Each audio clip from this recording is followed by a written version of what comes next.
I actually wasn't coming out, so it would be like a hey surprise. I'm actually just watching for my daughter. But I get to talk to you about something that's pretty important and you can't live without it, and it's called food. And I know that for some of you, it's got to be one of the most frustrating things that you deal with your kids. It's what do I feed my kid, and how do I stop feeding my kid? All these kind of things come into play. And from my side of things, when I work with the athlete, your kids, it's more of, well, there's nothing to eat. And my response to your kids, which is where you're going to like me for a little bit anyway, as I say, is there nothing to eat, or is there just nothing prepared for you to eat, right? So they need to learn to figure these things out, and they can learn so much, but you play a huge role in that. So hopefully today we'll be able to go through a few things and help you get set up for success in terms of, I'm just going to move these nice notes out of my way. Oh, sorry. Because I can't click from here, so there we go. So if we go to the next slide, what I want to show you is a little bit of probably what you see your kids going through. I think we have a clicker somewhere. Is Tara clicking? She's out there running after somebody. I'll do it. Thanks. Next slide. There we go. So there's a lot of interesting things that come out around sport nutrition, around nutrition in general, and I'm probably going to get a lot of questions about what kind of diet should my kid be following. But before I get into the details, I kind of want to get an idea of where you're coming from. If a few of you don't mind sharing with me, how old is your child? What sport are they involved in? Does anyone want to get some free advice for your kid tonight? Anyone? You're like, oh, sure. So tell me a little bit about your situation. 2 daughters. Okay. 12 and 15. Okay. Swimming. Yeah. Okay. And what do you see as some of the challenges that you go through? Feeding them enough. Yeah.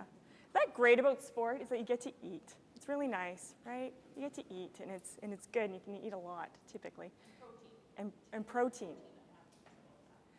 With female athletes and protein intake, it sometimes can be a challenge, right? There's the finicky eaters and then the fad diets that are out there that kind of question the difference between what do you need to fuel for sport versus what do you eat because it's trendy and you want to be a certain way, a certain image, right? So there's that tricky part.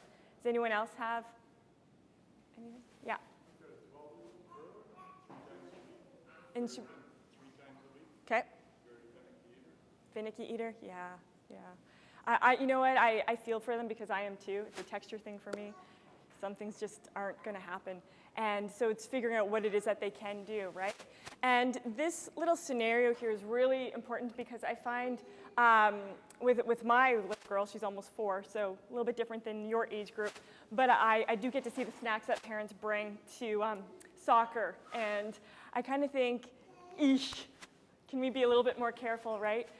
All food's fit. Food is fun. It should be fun. It shouldn't be something that we're scared of or feel like it's something that we can't always have as part of everyday eating. We can have treats. It's part of quality of life. But there is a purpose with nutrition, and when it comes to an athlete, there is a purpose around sport nutrition. I often will look at an athlete's meal plan, and I'll give it back to them saying it's too healthy. And I'm going to explain to you why I'm saying that a lot of times their meal plans are too healthy. I saw the little love tap. Don't worry, I won't judge. I won't judge.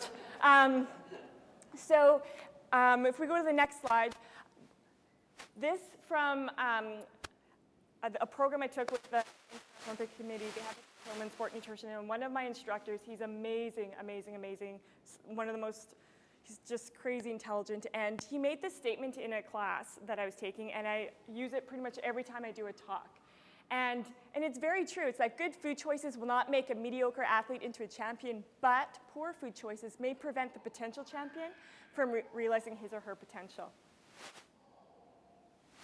I usually like to let people think about that a little bit because it's huge. I mean, for me, if you ask the volleyball coach that I work with the women's national team, I can eat as well as I want to, and we both know I will never be a great volleyball player. So nutrition is not going to make me a superstar, but those with that talent, if they want to get to the next level, nutrition can be the deal breaker.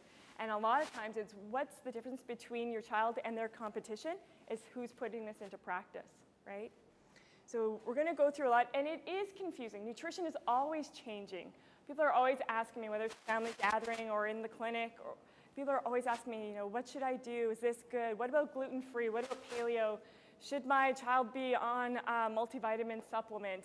There's a lot of questions out there, and we can't answer everything tonight because as the people that I work with know, I tend to be really chatty, so I gotta try and keep this within 15 minutes, but I'd love to spend 2 hours with you guys and just really get into some stuff, maybe another time. But there's a lot of factors that come into play with an athlete, and one of the big things that I have a huge passion for is keeping the athlete healthy. It's really, really important. They go through a lot of strenuous work, that the activity level that they are doing is no longer being an active living, working out for health. That's what I do, is I work out for health. They're working out for performance. Those are two completely different things. And I will find that with athletes, this is where they're eating too healthy, that they're eating so well that there's actually no room to get enough calories that they need. Calories and nutrition don't mean the same thing, right? Someone could get a lot of good nutrition in, but not enough calories. Someone could get a lot of calories, but not enough nutrition. So they don't always match up and line up, and that's one of the education pieces that I use. And especially with female athletes, but I'm seeing it more and more with high-level male athletes, is that there's something that's called relative energy deficiency in sport. And it's basically looking at what health and performance factors are affected by not getting enough calories in your day. That's what it is. And so you can see in terms of health factors, it affects the entire body. How it metabolizes, the hormone levels, how they're impacted in the body, male and female. I'm having male athletes now get their testosterone checked because that's the only indicator that I can tell if they're not eating enough. With a female, her period stops. It's pretty black and white. With a male, how do I know? So there's a lot happening, and it's not that they have eating disorders. That does happen in some cases, but that's not a lot of times what I'm looking at. I'm looking at energy deficiency because of the high level of energy output that they have in sport. And so when we look at health, we also want to look at performance, because why are they in sport? It's because of performance, right? They have the drive, and some of you understand that too from your backgrounds, is that in terms of health, we also look at performance. And switching over, thanks. So for performance, if they're not getting enough calories, and I'm not talking nutrition yet, if they're not getting enough calories in their day, muscle strength goes down. Endurance performance goes down. Increased risk for injury. They're injured, they're not training, they're not competing, right? Decreased training response, impaired judgment. How many of your kids are in sport where they gotta, be very clear, they gotta judge, make a good judgment call. Reaction time, irritability. It's not just related to being a teen. Irritability is because they're not getting enough fuel to sport. Your brain needs a steady run of glucose coming up to it. Your brain is 60% fat, so don't go around calling your kids fat heads, they won't like it. But we do have a lot of reason why we need a lot of calories and why we need that steady amount of calories coming in. Depression, because it's changing your hormone balance if you're not getting enough calories in. So that's why, yes, I'm a dietitian. I want these kids, I want these teens to eat well, but I need them eating enough as well. So how many of you have seen, and you've tossed it under G, Canada's Food, right? You know Canada's Food Guide. I know Canada's Food Guide too. I learned years ago, I was young, really young at the time, and I remember doing my first session with a bunch of coaches, and the coaches were all male in the room. And I did my first nutrition session with a bunch of coaches. There's probably about 30 of them in the room. And I started showing them Canada's Food Guide. And I had a lesson learned that day. I had a coach look at me in front of everyone. I'm all young and new in the world of sport nutrition. And he said, "Do you expect me to use this with my athletes?" And I was like, "Well, sure." And he threw it back at me in front of everyone, and arms closed, and I knew that I lost him. So I thought about that. Lesson learned, don't use Canada's Food Guide in sport. And with that, I thought, well, as human beings, and I'm one of them, I'm only going to do something typically, I do stuff out of the good for sure, but there's still a reward in it for me. There's a payoff. You're here for a reason, not just because you had, extra hours in your day to come sit here. There's hopefully something that you're going to get out of this tonight that when you leave, you're going to feel like it was worth it. So I decided to sportify the food guide for the clients that I typically work with. So that way, what can they see, what can they get out of it? I'm not going to go into too much details in terms of the servings because this will vary. in terms of the age, the athlete, the activity level, the type of training or competition season that they're in. So you can ignore that for now, although I will guarantee you this is way higher than Canada's Food Guide for your kids.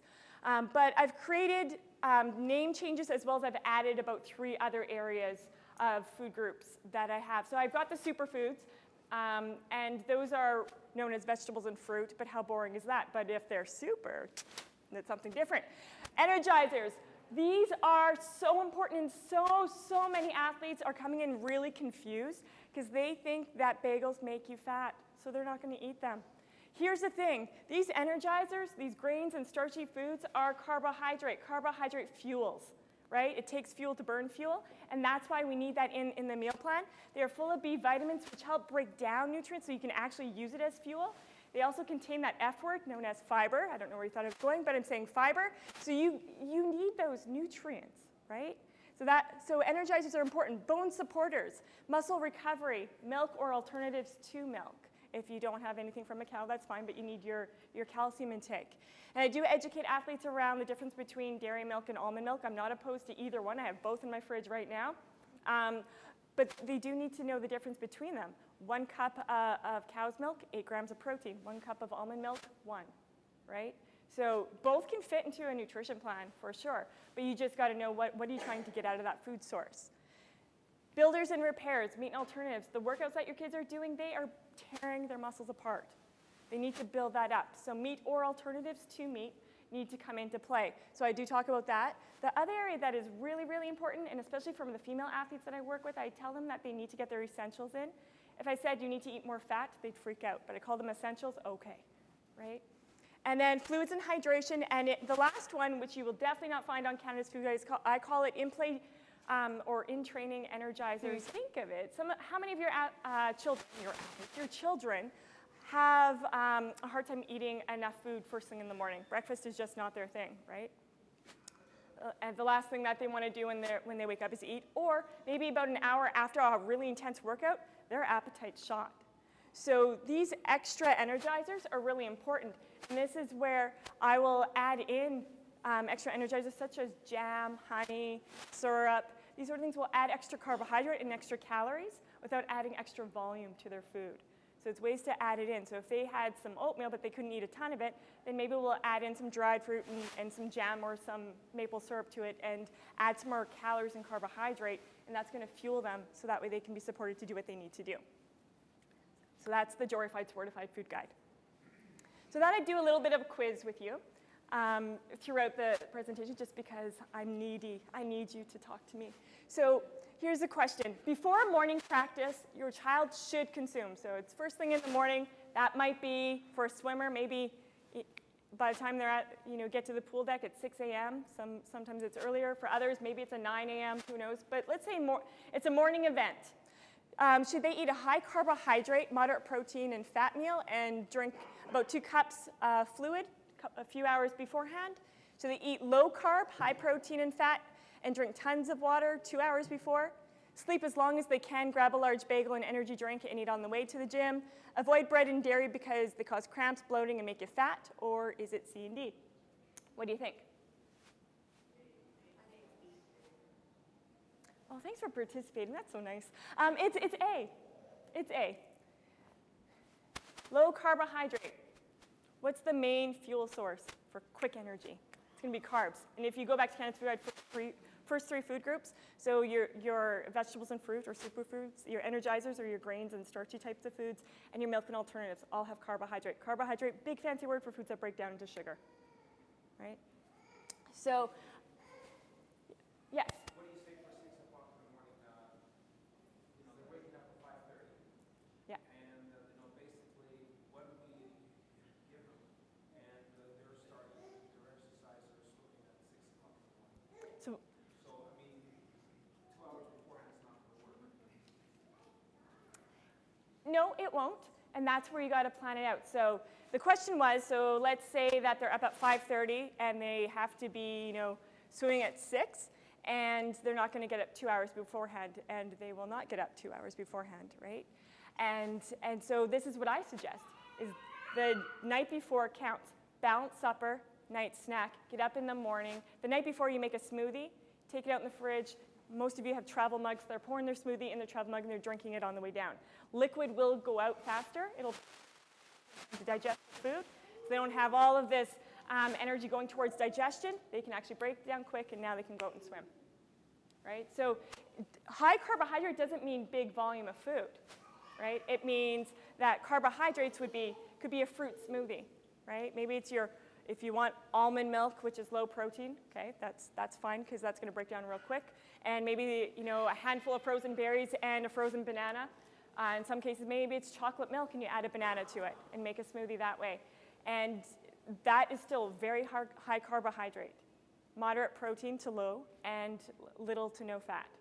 And that's going to be something that's quick and easy to do. Good question, though. But it takes some planning, and you can't just think of just the day of. You might have to think about the night before for an early morning workout. Good. All right. So what is the best time to eat a full balanced meal on game day?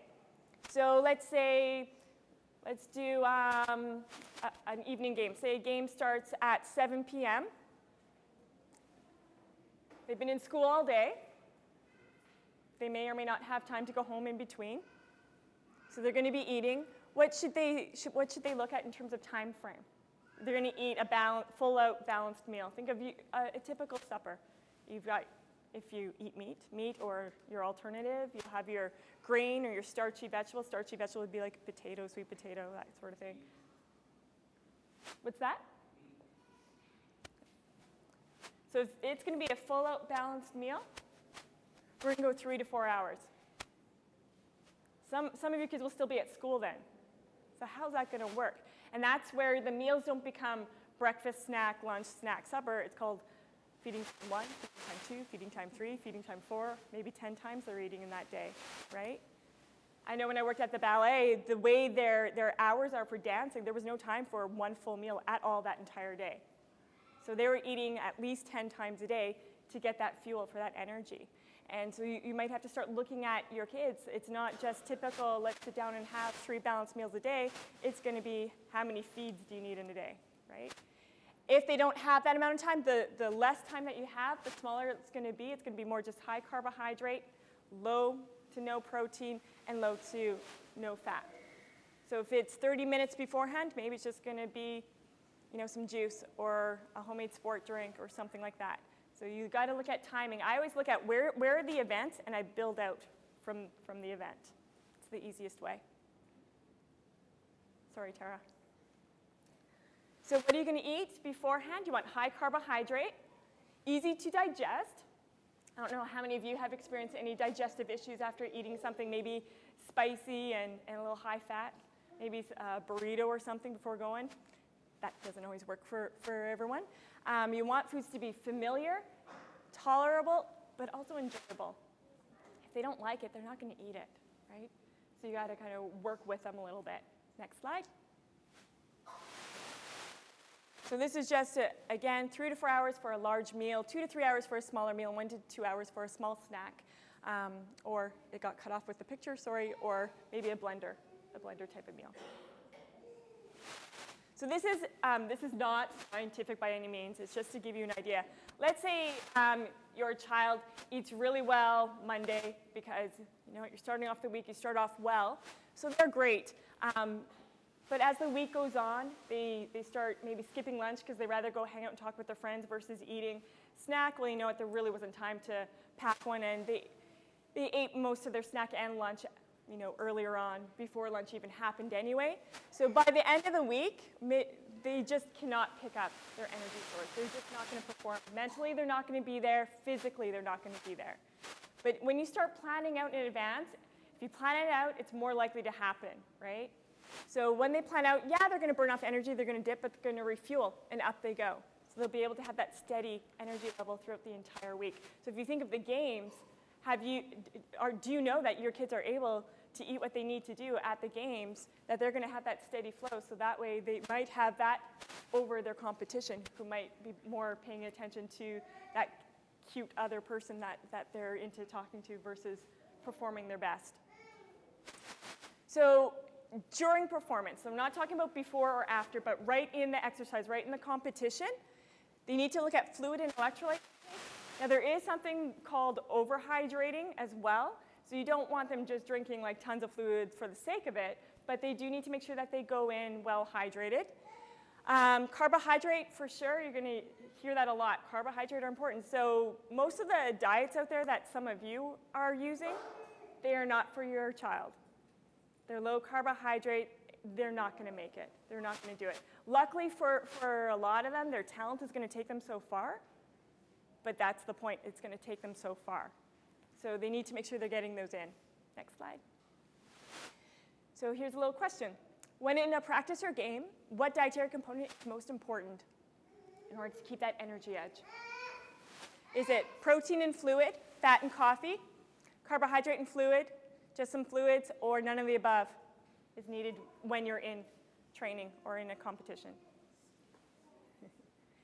You're so smart. You're good parents. Yeah, it is C, definitely. And why not protein and fat? Because that's going to take too long to digest. They need something quick that's going to digest quickly and go out. So maybe not a full-out, high fiber bran muffin. That's probably not going to be that great of a choice in exercise. Next one.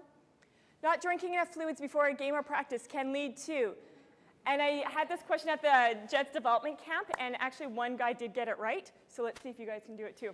So not drinking enough could get you getting kicked off the team, muscle cramping, decreased concentration, lack of balance and coordination, or all of the above. It is. You guys are awesome. You're smarter than the Jets development team. So it is all of the above, because if you are constantly cramping, you're not in good performance, you don't have good concentration, you don't have balance, you don't have coordination, you're useless. So bye, right? Someone else is going to come in. So it's really important to make sure that hydration is part of the nutrition plan. It's not just food, it's food and fluids. So here's a little something that not all of your athletes are going to get, but I like to do is some hydration testing. And, or at the very least, I have young athletes take a look at their pee. They don't have to share it with the world, but I have them take a peek, and what do they see? So if it's the color of apple juice, they know they're dehydrated, right? So this is actually a little scale. It's a little bit off just because it's a PowerPoint presentation, but I will test some athletes. There's a little device that I can use, and when they bring a little cup of pee to me, I can test it, and it'll give me a reading, and I'll be able to know where they are. I did a session with some hockey girls over the weekend, and we did some hydration testing, and all of them were either, and you don't want to really get below here, a lot of them were in here on a training day, training camp, right? So hydration is really important for many, many reasons. Go to the next slide. It will impact your performance. Exercise or the activity will feel harder than it really is. And the other big one too is that you want to keep the core temperature down. If you don't want them to overheat. If they're overheating again, they're not going to be able to perform, right? They're going to feel sluggish. They're just going to feel weighed down. So they do need to make sure. So I do want them to look at things like their weight, and the only time I think that weight is useful to check anyway, especially for us females, is for hydration status. Weigh themselves before and after. How much did they lose? Did they, lose, 1 kg? Then they need to replace. So, depending on how much they lost to how much they need to start replacing, within the first 4 hours, then just drink the regular pattern, for the rest of the day. So it's really important. Thirst is an indicator, especially if their workouts are really just 60 minutes or less. Thirst is okay to go by, but when you get into intensive training, so they do need a good hydration plan. Thanks.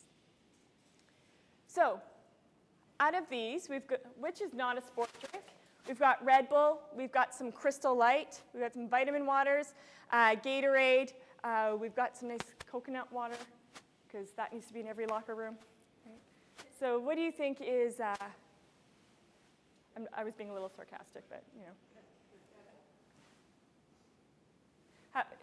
How about energy drinks? Sport drink? No, absolutely not. And I won't recommend energy drinks to anyone because one thing is what's on the label may or may not be there. But worse for me is what's not on the label may or may not be in there. That's the part that I'm really worried about. So I never, ever, ever, ever, ever recommend energy drinks. I don't care what age and what level that athlete is. So those are not sport drinks. What about Crystal Light? I remember years ago when I started back in the day when I was working for Sport Manitoba, and I'd come in and do sessions with the young kids, and I asked one of the young athletes, I said, what are you drinking there? And he said, well, I've got some Crystal Light. And I said, okay, so why are you drinking that? Because it's my sport drink. So we had to do some education around why Crystal Light is not a sport drink. Can you tell me why? So what does a sport drink have in it? It has carbohydrates, right, usually, maybe not all, but most will have carbohydrate, and they'll have sodium electrolytes, and it's a fluid. Crystal Light has no carbohydrate. It is a fluid, so it might do some hydration, but it's definitely not going to give you any extra fuel. And like I said, it takes fuel to burn fuel, and the kids need the fuel. Do they need to go buy the sport drinks out there? No, they can make their own, and in fact, often in sessions, I have them make their own. It's just getting a water bottle. I was looking at your wine glass, but no, that's not a water bottle. So you have their water bottle, half juice, half water, a pinch of salt, and they have a sport drink. If they're a really heavy sweater, maybe another pinch of salt, just so they stay hydrated. Because if they only drink straight water and they're working out for 90 minutes, 2 hours, they're just going to drink and pee it out. So they need to retain that to stay hydrated. So that's why the pinch of salt. How about this? A quality vitamin and mineral supplement can provide energy needed to fuel the demands of a busy, growing athlete. True, false, or it depends on what kind of vitamin you take.